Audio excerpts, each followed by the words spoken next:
Hello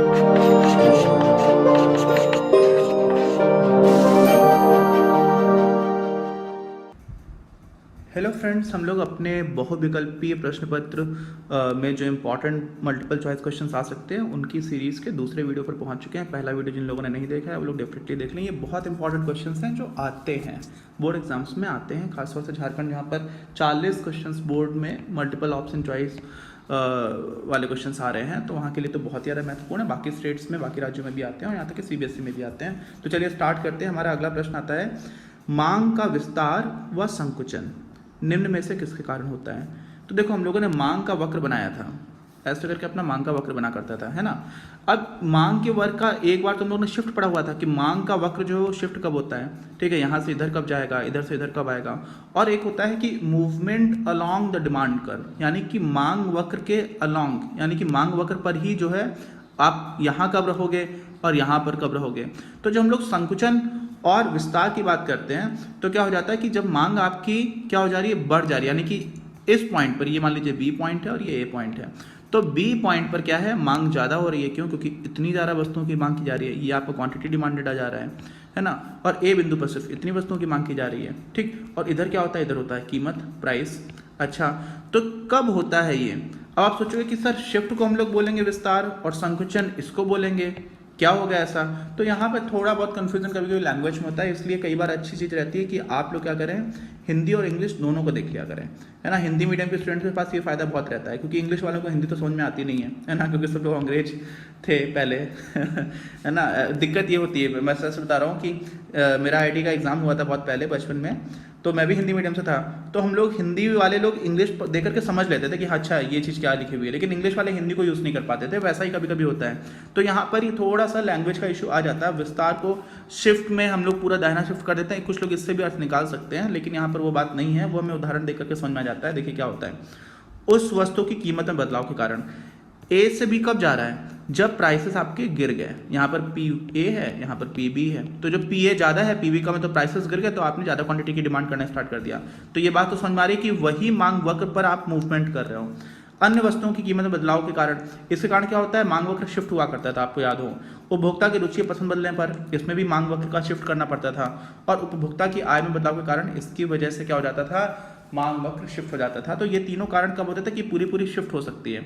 अब एक ही option ठीक हो सकता है, तो वहां से भी आपको समझ में आ जाएगा कि यही ऑप्शन होना चाहिए, ठीक। अच्छा, बात यह है कि हम लोग जब तक शिफ्ट की बात नहीं करेंगे ना, तो आपका मूवमेंट अलोंग द कर्व की बात हो रही होगी, ठीक है। तो यहाँ पर उत्तर ए आ जाएगा। ये थोड़ी सी कंफ्यूजिंग लैंग्वेज वाला प्रश्न है, लेकिन आपको उत्तर देकर के तो तुरंत समझ में आ जाएगा कि नहीं नहीं, यहाँ पर मूवमेंट अलोंग द कर्व की बात की जा रही है। उसी मांग वक्र पर हम ऊपर और नीचे कब होंगे, कब हम ज़्यादा मांग कर रहे होंगे, कब कम मांग कर रहे होंगे, इसकी बात की जा रही है, ना कि इसकी कि पूरा का पूरा मांग वक्र ही कब शिफ्ट हो जाएगा, ठीक। अच्छा, अगला प्रश्न, मांग का नियम कौन सी वस्तुओं पर लागू नहीं होता। एकदम जिन्होंने समझ में आता है, जिन्होंने पहले पढ़ा हुआ, मांग का नियम क्या होता है कि प्राइस बढ़ेगा तो क्वांटिटी डिमांडेड कम हो जाएगी, यानी कि कीमत बढ़ेगी तो जितनी मांग की जा रही किसी वस्तु की मात्रा की, वो मात्रा कम हो जाएगी।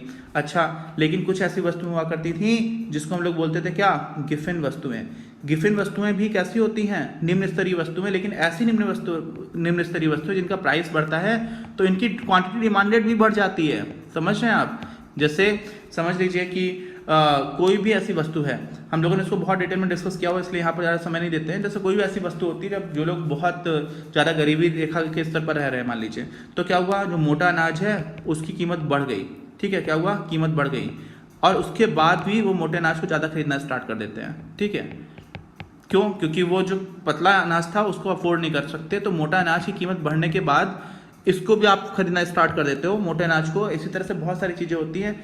सेम किसी भी वस्तु का यूटिलाइजेशन कैसे हो रहा है, उसको कोई उपभोक्ता कैसे दृष्टिकोण से देख रहा है, उस हिसाब से हम डिफरेंट वस्तुओं को आइडेंटिफाई कर सकते हैं। सेम वस्तु किसी के लिए नॉर्मल हो सकती है, सामान्य हो सकती है, और सेम वस्तु किसी के लिए गिफन हो सकती है। इसकी बात हम लोगों ने काफी डिटेल में की हुई है। लेकिन कुल मिलाकर के प्राइस बढ़ रहा है तो क्वांटिटी डिमांड बढ़ रही है, प्राइस कम हो रहा है तो उसकी मांग भी कम हो जा रही है, ठीक है। जैसे मोटे अनाज के केस में कम वाला तो आपको तुरंत समझ में आ जाएगा। जैसे मान लीजिए मोटा अनाज था 10 रुपये किलो मिलता था तो आप खरीद रहे थे, है ना। अब मोटा अनाज क्या हो गया, 8 रुपये किलो मिलने लगा, तो आप ये सोच रहे हो कि यार अब मोटा अनाज खरीदें क्यों। अब तो हम जो क्या कर सकते हैं, अच्छा वाला अनाज यानी कि जो नॉर्मल अनाज होता है उसको खरीद सकते हैं। तो जो गरीब परिवार है वो इस तरह का काम कर सकते हैं। तो ये सस्ता होते ही वो इसकी मांग और कम भी कर सकते हैं, ठीक है। तो ऐसा डिफरेंट वस्तुओं के केस में होता है। अब चलते हैं अगले प्रश्न पर। यदि किसी वस्तु की कीमत बढ़ने के फलस्वरूप क्या हुआ, वस्तु की कीमत बढ़ गई यानी कि प्राइस बढ़ गया है, उस वस्तु की मांग में कोई परिवर्तन नहीं होता है, यानी कि कोई दवाई थी, है ना, अभी कोविड-19 की वजह से बहुत हालत खराब हो रही है, दूसरी वेव आ रही है, तो क्या हो रहा है कि आपने उसी वैक्सीन को, अभी यूएस में मेरा एक दोस्त था, मैं उससे बात कर रहा था, तो वहां पर जिन लोगों का इंश्योरेंस नहीं, उनको $15 में ग्रॉसरी स्टोर, किराने की दुकान से $15 में वैक्सीन मिल जा रही है, ठीक है। तो यहाँ पे लगभग 15/7 मान लीजिए 1100 रुपए के आसपास हो गई, ठीक। अब मान लीजिए वो 1100 की जगह 5500 की कर दें, तो बहुत सारे अमेरिकन हैं फिर भी उसको खरीद के लगवा लेंगे। क्यों लगवा लेंगे? क्योंकि भाई जान तो बचानी है सारे लोगों को। तो क्या हो जाती है, ये ऐसी चीजें बिल्कुल पूर्णतः बेलोचदार हो जाती है। क्या हो जाती है? पूर्णतः बेलोचदार। इसमें कोई लोच है ही नहीं। आप प्राइस कितना भी बढ़ा दो तब भी लोग उतना ही मांग करेंगे जितना पहले कर रहे थे, ठीक है। अच्छा, यदि एक वस्तु की कीमत में 10% की वृद्धि होने से उसकी मांग 10% गिरती है, यानी कि क्या हुआ, चेंज इन प्राइस कितना है, 10%, कितना सकारात्मक है। और चेंज इन क्वांटिटी डिमांडेड कितना है, मतलब क्वांटिटी ही आप सीधे डेल्टा क्यू भी लिख सकते हो, कितना हो गया, -10%। और हमने पढ़ा हुआ था कि हमारा जो इलास्टिसिटी होती है वो क्या होती है, उसको हम लोग निकाला करते थे, तो वो क्या कैसे निकालते थे, बराबर मॉड होता था 10% बटे -10%, ये आपको मिल करके जाएगा -1 अंदर, लेकिन इसका निरपेक्ष मान निकालते हैं, इसलिए हम लोग ये ऐसी जो बाहर की लाइन बना रहे हैं ना राजा बाबू, ये इसीलिए बना रहे हैं, ये कितना आ जाएगा, 1। तो क्या हो गया, इकाई लोच के बराबर। एकदम सिंपल है, फॉर्मूला में डालोगे और दिख ही जा रहा है यार 10% यहाँ पे वृद्धि हो रही है, 10% गिर रही है। तो कुल मिलाकर के ऐसे में ऐसा बोला सकता है कि जो टोटल आउटले है, क्या बोला सकता है, टोटल आउटले, यानी कि कुल खर्चा जो है लगभग अपरिवर्तित रहता है, एग्जैक्टली अपरिवर्तित नहीं रहता, लेकिन मान लो यार, ठीक है। वो मैथ्स में मैंने ये सारी चीज़ें बहुत अच्छे से अपने वीडियोस में बता रखी है, जिसको हम लोग अभी इकोनॉमिक्स पैकेज में सारी वीडियोस आपके साथ अवेलेबल है। आगे बढ़ते हैं। उपयोगिता का संबंध किससे होता है, लाभदायकता से। जिस चीज़ से आपको ज़्यादा उपयोगिता मिल रही है, हो सकता है उससे कुछ ज़्यादा कंपनीज लाभ कमा पाएँ, क्यों, क्योंकि वो ज़्यादा महंगे प्राइस पे बेच सकती हैं, ऐसा कुछ हो सकता है क्या, तो यहाँ पे कन्फ्यूज़न हो गया, ठीक, ऐसा होता है कभी कभी। अच्छा, तो हम लोग कैसे एलिमिनेट करेंगे इसको देखेंगे। मानव आवश्यकताओं की पूर्ति से निश्चित रूप से भाई जो चीज़ आपकी ज़्यादा बड़ी नीड को पूरा कर देती है वो आपके लिए उतनी ही ज़्यादा उपयोगी होती है कि नहीं होती है, तो ये तो पक्का सही होगा। साथ में आवश्यकताओं के साथ साथ दूसरी चीज़ क्या होती है, इच्छा। आवश्यक और इच्छा, आवश्यकता और इच्छा एक जैसी चीज़ नहीं होती, दोनों में अंतर होता है, समझ रहे हैं। मेरी आवश्यकता है कि मुझे खाना मिले, मेरी इच्छा है कि मैं दुनिया को का भ्रमण करूं, ठीक है, वर्ल्ड टूर करूं, तो दोनों चीज़ें अलग अलग हैं, है ना, लेकिन दोनों ही मेरे लिए उपयोगिता बढ़ा रही हैं। अच्छा, अगला प्रश्न, अगला ऑप्शन क्या है, नैतिकता से। नैतिकता से कोई लेना देना नहीं है, कोई भी लेना देना नहीं है। कैसे हो सकता है भाई उपयोगिता का, मेरा किसी चीज़ में उपयोगिता है, मेरी उपयोगिता है कि मैं चावल खाऊं, आपकी उपयोगिता है कि आपको रोटी ज़्यादा पसंद है, आप रोटी खाओ। इसमें कौन सी नैतिकता आ गई, कोई नैतिकता नहीं है ना, इससे कोई भी लेना देना नहीं है। तो आपको स्पष्ट आ गया कि देखो भाई ये तो हो नहीं सकता, तो इनमें से सभी तो हो ही नहीं सकते हैं। इसको लेकर के थोड़ा बहुत डाउट लोगों को होता है अगर, तो भी समझ जाएंगे, देखो लाभदायकता से कोई सीधा लेन देन तो है ही नहीं, तो वहां पर थोड़ा कंफ्यूजन हो सकता था, लेकिन हमें दिख गया कि भाई सी ऑप्शन तो बिल्कुल गलत है और बी ऑप्शन तो बिल्कुल सही है, तो उत्तर हमारा क्या हो जाएगा इसमें, बी। आ रही है बात समझ में, ऐसे हम लोग इन क्वेश्चंस को करते हैं। फिर क्या पहुंच गए, मांग में परिवर्तन का निम्नलिखित में से कौन सा कारण है। अब पूरी की पूरी मांग बदल जा रही है। हम मांग जब बदल रही है इसका मतलब क्या होता है कि मांग वक्र के अलॉन्ग मूवमेंट नहीं हो रहा है, पूरा का पूरा जो मांग वक्र है वही हमारा शिफ्ट हो जा रहा है। क्या हो जा रहा है, पूरा का पूरा मांग वक्र जो है वो शिफ्ट कर जा रहा है, यानी कि यहां से आप बाहर पहुंच गए। तो क्या हो गई, इसी प्राइस पर पहले आप सिर्फ इतनी मांग कर रहे थे, अब कितनी मांग कर रहे हो, अब आप इतनी मांग कर रहे हो, तो इतनी अतिरिक्त मांग करने लग गए। क्यों करने लग गए, क्योंकि कुल की जो मांग थी वो पूरी की पूरी मांग बढ़ गई है इस वाले केस में। नॉट नेसेसरली हम यहाँ परिवर्तन में बढ़ने की बात करें, लेकिन उदाहरण आपको दे रहा हूँ। तो क्या होगा, जब उपभोक्ता की आय में परिवर्तन हो जाएगा, तो उस उपभोक्ता की आय में परिवर्तन हुआ, मान लीजिए पहले 10 रुपये कमाता था, अब 100 रुपये कमाता है, तो ज़्यादा पैसा आ रहा है तो ज़्यादा मांग कर सकता है, तो ये बात सही है। संबंधित वस्तुओं की कीमत में परिवर्तन, बिल्कुल सही बात है। इसमें हम लोगों ने 2 तरह की वस्तुएं पढ़ी हुई थी, स्थानापन्न, याद करो, सब्स्टिट्यूट्स, और दूसरी कैसी थी, पूरक यानी कि कॉम्प्लीमेंट्री गुड्स। तो अगर मान लीजिए पेट्रोल जो अभी चल रहा है लगभग 100 रुपये पर, उसकी कीमत हो जाती है कितनी, 80 रुपये, तो आप सोचोगे यार कार तो हम भी चला सकते हैं, ऐसा हो सकता है ना, तो कार लोग ज़्यादा खरीदने लग सकते हैं, ठीक है। तो ये कैसा हो जाता है आपका कॉम्प्लीमेंट्री, है ना, क्योंकि कार और पेट्रोल को आप एक साथ यूज़ करते हो, कार की जगह पेट्रोल यूज़ नहीं करते हो। लेकिन आप मान लीजिए कॉफ़ी है, ठीक, अब चाय हो गई बहुत महंगी, क्या हो गया? तो आप कॉफ़ी को चाय की जगह यूज़ करते हो, चाय होगी बहुत महंगी, तो चाय आप नहीं यूज़ कर रहे हो, कॉफ़ी यूज़ कर रहे हो, तो कॉफ़ी की मांग भी क्या हो जाएगी? बढ़ जाएगी। ठीक है। अच्छा, तो क्या हुआ? ऐसे में आपको समझाता कि ये बात भी सही है। जनसंख्या वृद्धि, सही बात है भाई। अब लोग ही 10 हैं तो कम ही मांग हो रही है। लोगों ने मेहनत की, बहुत सारे लोग हो गए, तो आपकी मांग जो है कुल मिलाकर के बढ़ गई क्योंकि जनसंख्या बढ़ गई। आ रही बात समझ में? तो इनमें से सभी हो जाएगा उत्तर। क्या हो जाएगा? इनमें से सभी। आगे चलते हैं। उपयोगिता की माप की जा सकती है? बताइए। बिल्कुल की जा सकती है। कैसे की जा सकती है? मुद्रा के द्वारा। अब यहाँ पे फिर से समझिएगा, ये लोग सोचते हैं कि देखो जो चीज़ आपके लिए ज़्यादा उपयोगी है उसमें हम ज़्यादा पैसे दे सकते हैं कि नहीं दे सकते? बिल्कुल दे सकते हैं, लेकिन हम सीधे सीधे मॉनेटरी टर्म्स में तो नापते नहीं थे। हम लोग ने कभी ऐसा बोला कि ये शर्ट है, इसकी उपयोगिता 10 रुपए की है, ऐसा तो हम लोगों ने पढ़ाई की नहीं थी। तो इसमें कन्फ्यूज़न हो जाता है लोगों को। ठीक।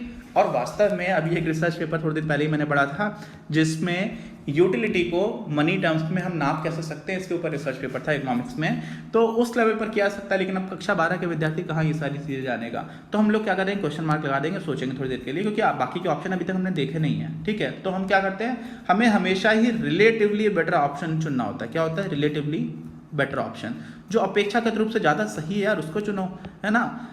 समझ रहे हो ना? अच्छा, अब क्या हुआ? वस्तुओं के वजन द्वारा।